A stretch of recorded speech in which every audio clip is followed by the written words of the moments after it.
Another one. The last one. The floodgates are open. I find it amusing how pale in comparison the last war was to this one. I am speechless. Well, yes, if we ignore the wrath of nature. The Black Death remains incomparable to this. I couldn't care less about diseases. They do nothing but harm. So many dead infants and newborns.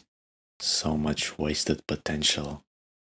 I need them to live for as long as possible, yet their medicine remains far too weak. Life is just a means to an end, especially that of a human. There is no need to treat it as sacred, fragile. It's just a number. We've seen major improvements to it over the last few centuries. If my predictions are correct, we should see a life expectancy of about 72 years in the following decades. Not for everyone, though. They surely are taking their time. I should have known. They're not as intelligent or strong as their ancestors after all. The mere necessity of something like medicine is already a flaw in and of itself. That was precisely my goal when designing them.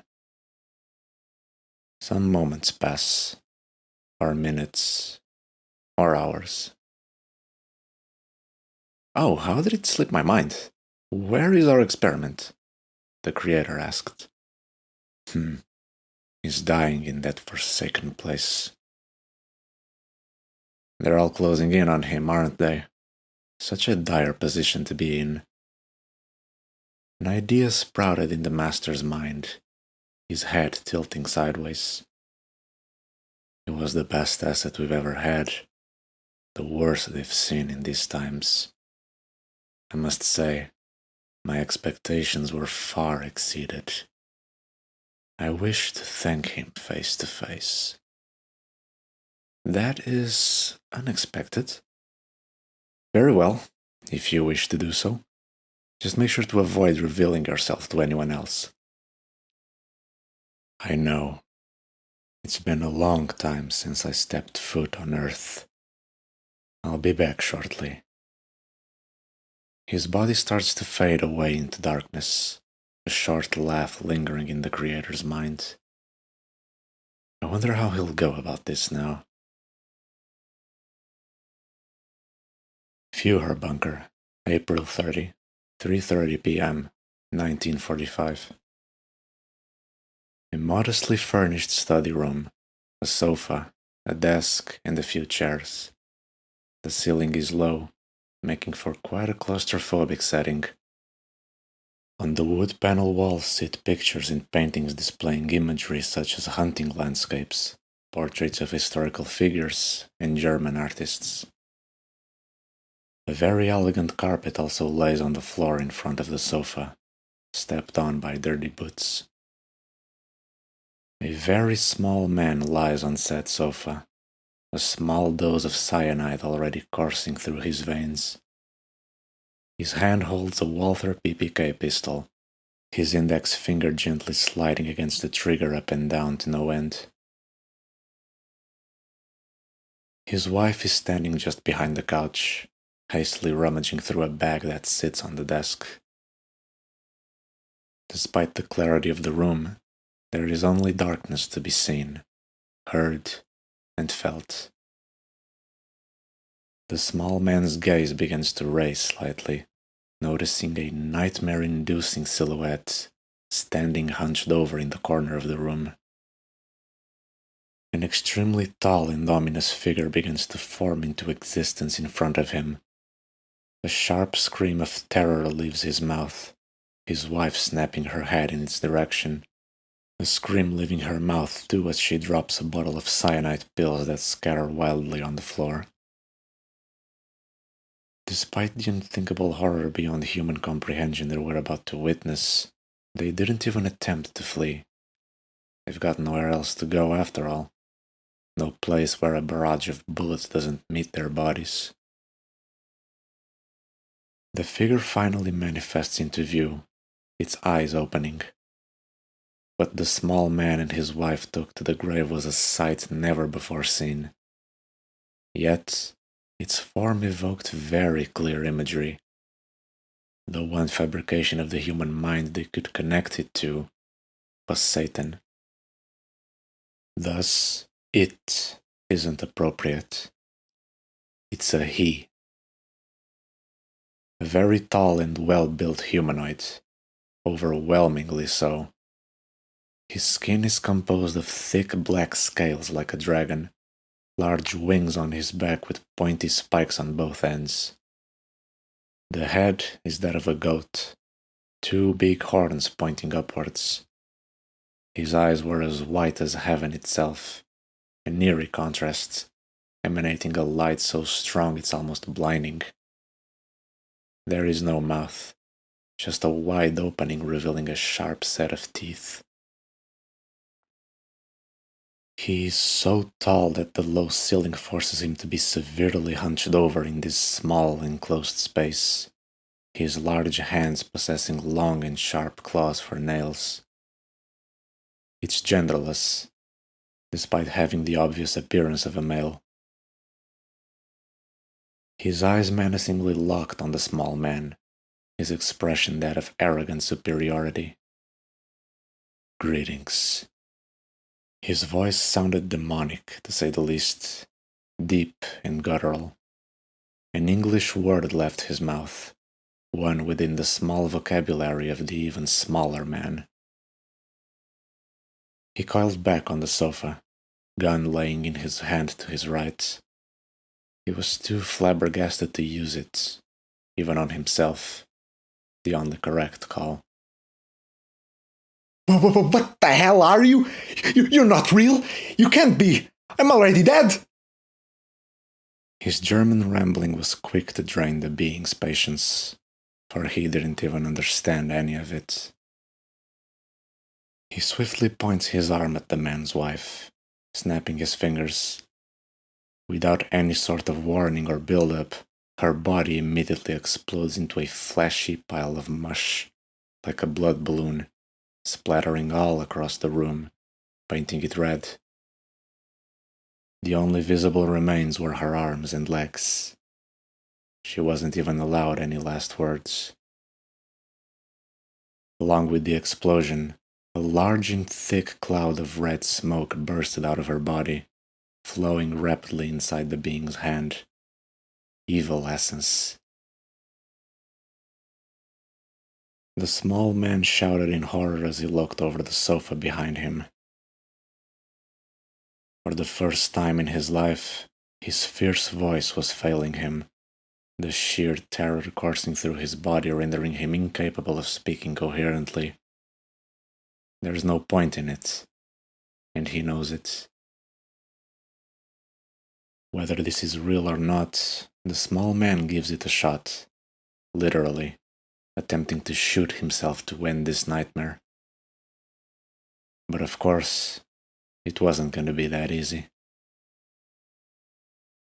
He suddenly finds his handgun knocked away into a corner of the room, having felt a harmless shockwave from the being's hand. It hit against the wall before falling to the floor with a series of clanks. He gasped. Poor thing. Couldn't even kill himself properly. And so he made his way towards the small man, his footsteps ravaging the floor as he traversed the enclosed space, his overwhelming presence almost wrong in such a room. The small man's face is sweating and shaking uncontrollably as the cyanide starts to take effect, drowning in dismay. The being crouches in front of him, his height so great it still towers over him. He leans his head closer to him. Language is difficult for me. I was born a blank slate, yet as curious as a child. I must say, though, your world's most prominent language was quite easy to grasp, unlike my first one. Do tell me. He leaned even closer. Are you scared? The small man did his best to create even more distance, but the limits of the sofa didn't allow for much. His lungs were failing, depriving him of speech, even though he barely understood his words in the first place. The being spoke word for word, articulating them carefully, like a foreigner doing his best to speak another language, and doing surprisingly well at it. You are, aren't you? I've seen as such. Cold sweats, a trembling body. Those are what fear induces, right? I've never felt it. Why?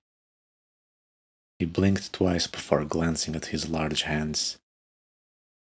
I aim to feel all of them. There are only two left: fear and happiness. I've yet to know them well. What sparks them? He closes his eyes, his teeth grazing sideways for a moment. But that's enough about me. Observing the small man was an experience unlike any other to him, like humans fascinated by animal behavior, beings deemed as inferior, yet so intriguing. His white eyes settled on him once more, noticing a haunting look on his face, his body shaking even more, causing him to mistake those signs to be the doings of fear, when in reality, the real culprit was the poison in his veins. Shh. There's no need to. I came to congratulate you. He whispered as he gently rubbed his harsh thumb against his sweaty cheek. This is something you do, isn't it? To comfort. His hand halts upon noticing the lack of results. The small man's body continues to tremble and spasm, leaving him with a faltering expression on his face. Why isn't it working? Something isn't adding up. Regardless, he ends up dismissing it. I figured I owe you an explanation. You see, the real you left the day you were born, and what remained? A vessel to do my bidding. And you did. You flawlessly executed my plan. I am proud of you. I think that's how it works. The small man tilted his trembling head away, the world around him slowly fading away, the agony coming to a bitter end, and yet his suffering is being interpreted as nothing more than fear. The being's hot breath hit against the small man's face as he continued to speak. There is an indescribable stench to it, akin to charred meat or burnt metal. Like a puppet, your strings guided you graciously. Such meaningless havoc. And for what? For the growth of the ones you despise. How ironic. I am grateful, though, and so are they. His face tilted down at his knees, exhaling heavily before looking up again. That being said, your time has come. Unfortunately, you've served your purpose. However, your unrivaled service has earned you a reward. You deserve to take your master's name to the grave. He stood up as much as the ceiling allowed him to, gazing down at the unaware small man, crossing his arms. His voice took on an authoritarian turn. I am Cor Malum, and your kind is nothing more than a means to an end. The small man is not even listening anymore, his senses gone, his body on the verge of shutting down. Needless to say, he's not even been aware of his presence. Gormalum then pulls the gun from far away into his hand, as if manipulating gravity, then presenting it to the small man. Here, let us not waste any more time. Face your demons, and let them take you. There was no response, no reaction. His body was cold, mouth hung open and drooling, his frozen eyes stuck to the ceiling, unmoving. What seems to be the matter? Take it. He remained unresponsive, an eerie quietness in the red room all of a sudden. I'll do it myself then. How do you use this thing? He asked himself as he inspected the gun. He remembered seeing humans pull the tiny part with their index fingers. Yes, that must be it. Gormalum then points the gun at him, holding it in an awkward manner due to his large hands, and pulls the tiny part. The shot blasted through his head, making it jolt back, specks of blood splattering across his own chest, followed by tossing the gun away to his side. It was as unceremonious as it could get, an uneasy silence solidifying itself within the room, death's best friend. He was hoping to learn something from this experience. It was his first face-to-face interaction with a human, after all. He didn't. Instead, he's left with unanswered questions. How anticlimactic, he utters disappointingly, now in his own language, a stolen one. A long-lasting stream of evil essence starts flowing out of the dead man's mouth, which Gormalum eagerly absorbs. It didn't seem to end, it just kept coming. After about 30 seconds, it finally does. He looks down at his clenched fist, a surge of power coursing through him. His body began darkening further until fading from sight, his presence unnoticed by the world at large, leaving only his actions to be speculated about for decades to come, carving an unexplainable hole in history itself.